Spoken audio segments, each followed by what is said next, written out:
Bismillahirrahmanirrahim. Assalamualaikum warahmatullahi wabarakatuh. Alhamdulillahi rabbil alamin. Wassalatu wassalamu ala rasulillah wa ala alihi wa ashabihi wa man tabi'ahum bi ihsanin ila yaumiddin. Amma ba'd. Allahumma salli wa sallim ala nabiyyina Muhammad wa ala alihi wa ashabihi wa man tabi'ahum bi ihsanin ila yaumiddin. Amma ba'd.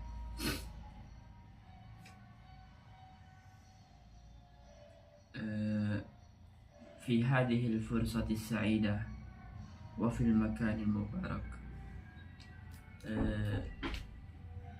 في هذا اليوم سنبحث عن دراسة أصول الفقهية، طبعا في موضوع تعريف والآخر. طيب،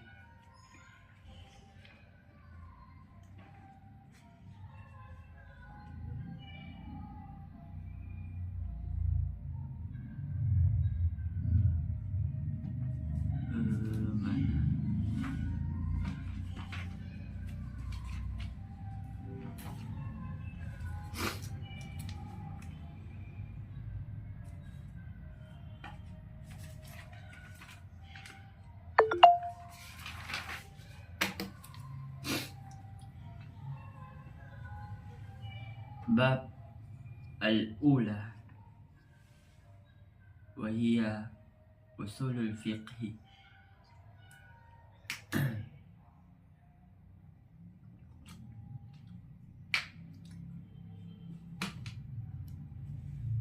نستأذن بلغة الإندونيسي. بسم الله الرحمن الرحيم. Alhamdulillah, wassalatu wassalamu ala rasulillah wa ala alihi wa ashabihi wa man tabi'ahum bi ihsanin ila yaumiddin. Amma ba'd. Pada pagi hari ini kita akan membahas tentang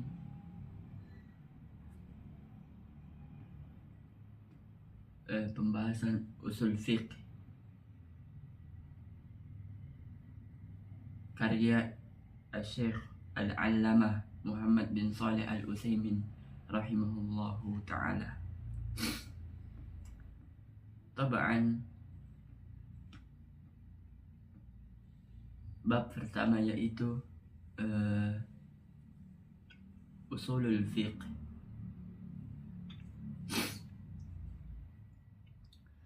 Definisinya yaitu usul fiqh didefinisikan menjadi dua tinjauan. Pertama, tinjauan dari dua kosakata yaitu tinjauan dari kata usul dan fiqh. Adapun al-usul adalah bentuk jamak dari kata al-asl, aslun, yaitu apa yang dibangun di atas yang selainnya. Di antaranya adalah pokok tembok atau pondasi dan pokok pohon yang bercabang ranting-rantingnya. Sebagaimana dalam firman Allah Subhanahu wa ta'ala, Alam tara kaifa daraballahu mathala kalimatan thayyibah kasajaratin thayyibah asluha thabit wa far'uha fis sama. Yang artinya, tidakkah kamu memperhatikan bagaimana Allah telah membuat perumpamaan kalimat yang baik seperti pohon yang baik, akarnya teguh dan cabangnya menjulang ke langit. Quran Surah Ibrahim ayat 24. Adapun fikih secara istilah adalah al-fahm, yaitu pemahaman. Dari firman Allah Subhanahu wa ta'ala, wahlul 'uqdatam min lisani, dan lepaskanlah kekakuan dari lidahku. At-Taha ayat 27. Al-fiqh secara istilah yaitu ma'rifatul ahkam syar'iyyah al-alamiyah biadillatiha at-tafsiliyah, yaitu mengetahui hukum-hukum syar'i yang bersifat amaliyah dengan dalil-dalil yang terperinci. Maka yang dimaksud dengan perkataan kami ma'rifah yaitu mengetahui adalah ilmu atau persangkaan. Karena mengetahui hukum-hukum fiqih terkadang bersifat yakin dan terkadang bersifat persangkaan. Sebagaimana banyak masalah-masalah fikih. Dan yang kami maksud di sini al-ahkam syar'iyyah yaitu hukum-hukum syar'i adalah hukum-hukum yang diambil dari syariat seperti wajib, haram. Maka keluarnya darinya hukum-hukum syar'i ini hukum-hukum akal seperti mengetahui bahwa keseluruhan lebih besar daripada sebagian, dan hukum-hukum adat kebiasaan seperti mengikuti turunnya embun di malam yang dingin jika cuaca cerah. Baik. Yang dimaksud perkataan kami di sini al-amaliyah adalah apa-apa yang tidak berhubungan dengan akidah atau keyakinan seperti salat dan zakat, maka tidak termasuk darinya amaliyah. Apa-apa yang berhubungan dengan akidah atau keyakinan seperti mentauhidkan Allah Subhanahu wa taala dan mengenal nama-nama dan sifat-sifatnya, maka yang demikian bukan atau tidak dinamakan dengan fikih secara istilah. Tayyib. Yang dimaksud dengan perkataan kami biadillatiha at-tafsiliyah atau dengan dalil-dalil yang terperinci adalah dalil-dalil fikih yang tidak berhubungan dengan masalah yang terperinci, maka tidak termasuk di dalamnya ilmu usul fiqh karena pembahasan di dalamnya hanya mengenai dalil-dalil fikih yang umum. Asani atau kedua, dari tinjauan keberadaan sebagai julukan pada bidang tertentu, maka usul fiqh didefinisikan sebagai ilmu yabhathu an adillatil fiqh al-ijmaliyah wa kaifiyati al-istifada minha wa hal al-mustafid. Usul fiqh adalah ilmu yang membahas dalil-dalil fiqih yang umum dan cara mengambil faidah darinya, kondisi orang-orang yang mengambil faidah. Yang dimaksud perkataan kami yaitu al-ijmaliyah atau umum, mujmal, kaidah-kaidah umum seperti perkataan perintah menunjukkan hukum wajib, larangan menunjukkan hukum haram, sahnya suatu amal menunjukkan amal tersebut telah terlaksana, maka tidak termasuk dari yang umum dalil-dalil yang terperinci. Dalil-dalil terperinci tersebut tidaklah disebutkan dalam ilmu usul fiqh kecuali sebagai contoh dalam penerapan suatu akidah. Baik.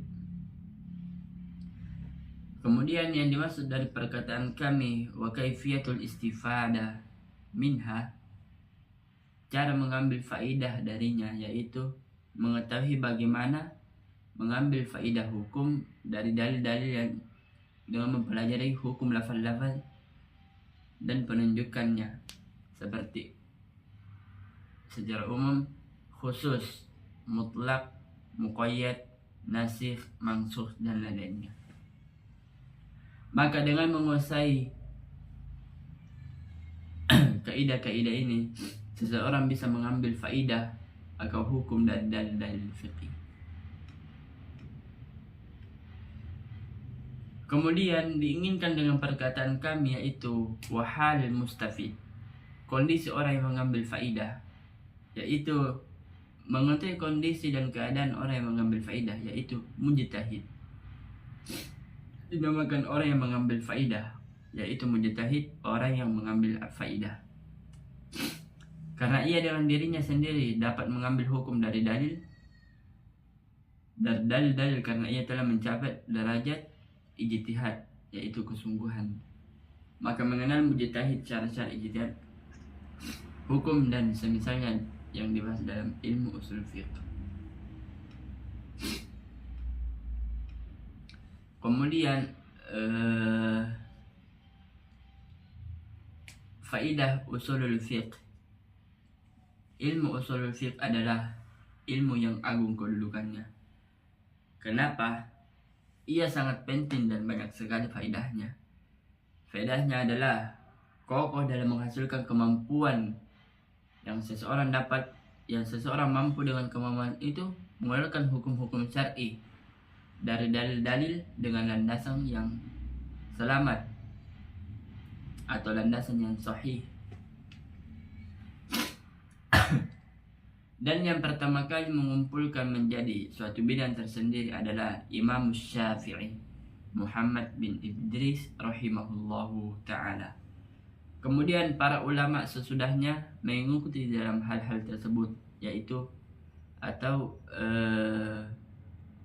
para ulama sekarang mengikuti Imam Syafi'i dalam mengumpulkan hukum-hukum fiqih. Maka mereka menulis dalam ilmu usul fiqh tulisan-tulisan yang bermacam-macam. Ada yang berupa tulisan syair, tulisan ringkas, tulisan yang panjang, sampai ilmu usul fiqh ini menjadi bidang tersendiri keberadaan dan kelebihannya. Baik, kita masuk ke al-ahkam atau hukum-hukum.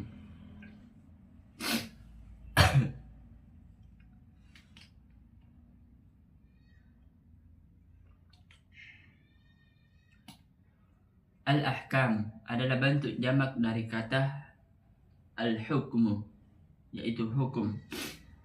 Secara bahasa, al-ahkam maknanya adalah keputusan atau ketetapan. Al-qada,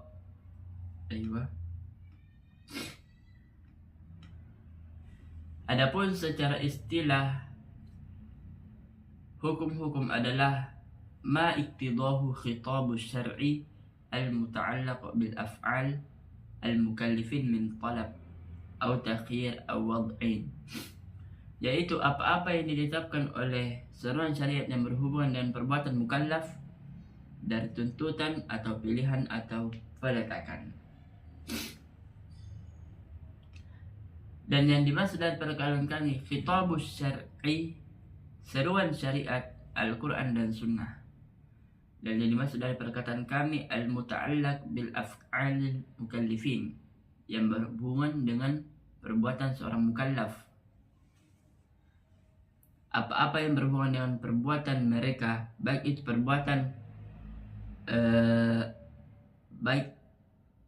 perbuatan mereka itu perkataan atau perbuatan, melakukan sesuatu atau meninggalkan sesuatu. Maka keluar dari perkataan tersebut apa-apa yang berhubungan dengan akidah, maka tidak dinamakan dengan hukum secara istilah, yaitu akidah tidak ada kaitannya dengan hukum-hukum fikih atau usul fiqh.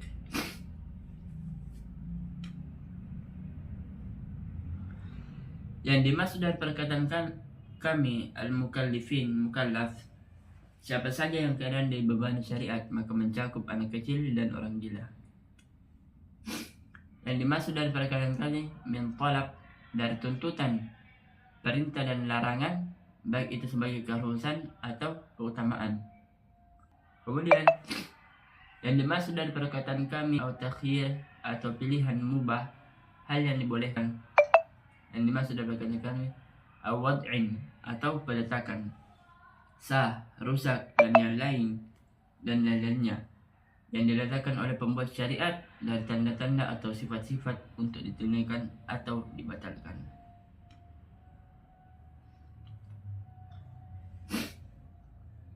Tayyib, hadal muhim. Thumma pembagian hukum syariat. Hukum syariat pada fikih dibagi menjadi dua bagian. Pertama, taklifiyah, pembebanan. Kedua, al-wad'iyah atau peletakan.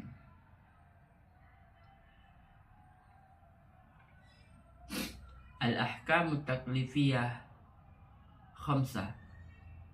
Hukum taklifiyah ada 5. Pertama, wajib, haram, makruh, mubah, dan mandub atau sunnah.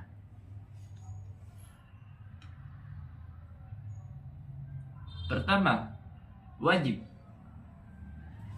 Wajib secara bahasa adalah as-saqit atau al-lazim, atau jatuh dan harus. Adapun secara istilah adalah ma amara bihi asy-syari' ala wajhi al-ilzam. Apa-apa yang diperintahkan oleh pembuat syariat dengan bentuk keharusan seperti salat 5 waktu.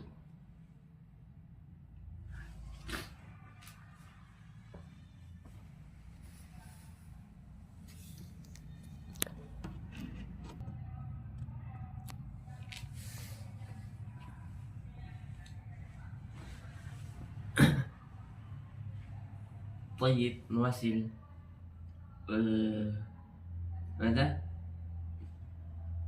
Al-wajib secara istilah yaitu ma amara bihi syari' ala wajhi al-ilzam. Apa-apa yang diperintahkan oleh syariat atau pembuat syariat dengan bentuk keharusan seperti salat 5 waktu. Ini adalah kewajiban. Hukumnya wajib.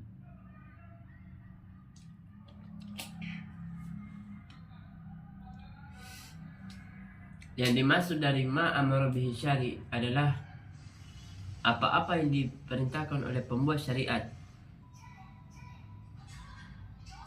yang haram, makruh, mubah, halal, itu. Adapun yang dimaksud dengan ala wajhi al-ilzam dengan bentuk keharusan yang mandub. Dan suatu yang wajib itu pelakunya diganjar ia melakukan untuk mendapatkan pahala, dan orang yang meninggalkan akan mendapatkan azab. Atau kalau kita melakukan hal yang wajib maka kita akan mendapatkan pahala. Adapun ketika kita meninggalkan suatu yang wajib maka kita akan mendapatkan dosa atau azab.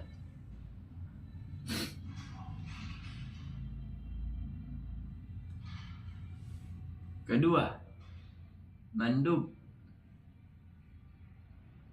Secara bahasa, mandub artinya al-mad'u atau yang diseru, yang dipanggil.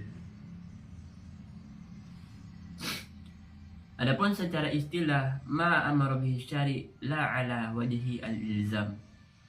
Apa-apa yang diperintahkan oleh pembuat syariat tidak dalam bentuk keharusan, seperti salat rawatib, salat sunnah setelah salat wajib. Maka yang dimaksud dengan ma amara bihi asyari' apa-apa yang diperintahkan oleh pembuat syariat yang haram, makruh, mubah. Adapun yang dimaksud dengan la ala wajhi al-ilzam tidak dengan bentuk keharusan yang wajib. Dan suatu yang mandub itu pelakunya diganjar ia melakukan untuk mendapatkan pahala, dan orang yang meninggalkannya tidak mendapatkan azab. Jadi orang yang contoh dari mandub ini, ketika kita melakukan sesuatu yang dihukumi oleh mandub, maka kita mendapatkan pahala. Adapun ketika kita tidak melakukannya, kita juga tidak mendapatkan dosa. Alangkah baiknya dilakukan, karena itu akan mendapatkan pahala. Tayyib, asallahu an yanfa'ana ala sami'na. Wassallallahu ala nabiyyina Muhammad. Wa akhiru da'wana alhamdulillahi rabbil alamin. Naktafi bihadza qadar. Assalamualaikum warahmatullahi wabarakatuh.